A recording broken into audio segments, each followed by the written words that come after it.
Hello guys, it's a cloudy day here in Oman.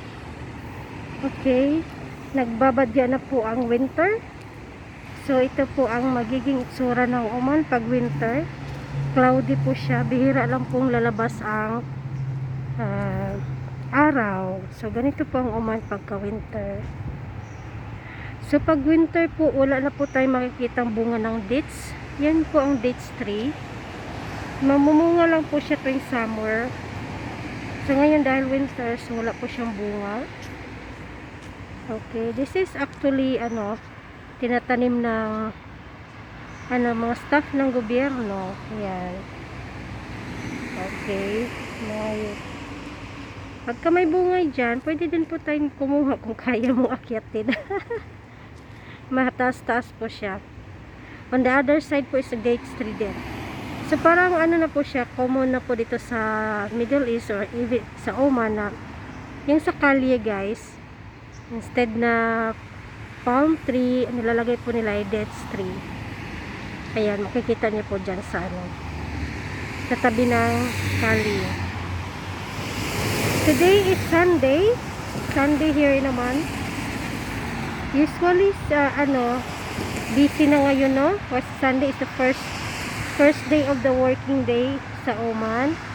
So dahil nga sa pangyayari, so makikita mo ang daan ay pa rin, maluwag compare doon sa mga unang panahon. Yan guys, nakikita nyo yung orange na car na yan.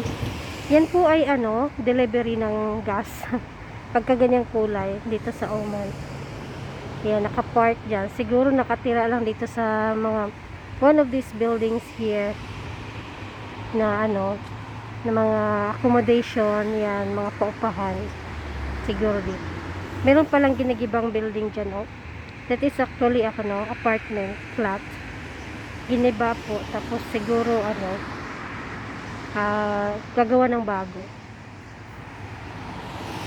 So this is Oman during winter. Okay, mga naka-jacket na po mostly yung mga tao ngayon. Okay.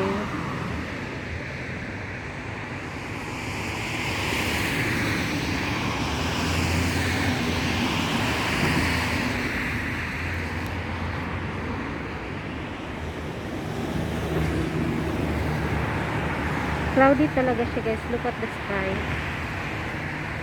Halos ayaw lumabas ng araw. Cloudy talaga siya, no?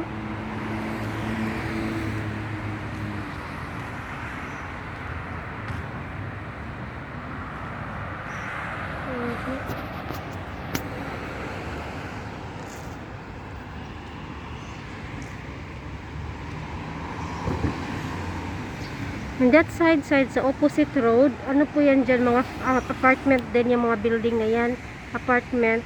Madami po dyang mga shops, mga tindahan sa baba. Okay, mga mayroon ding hotel on that part there.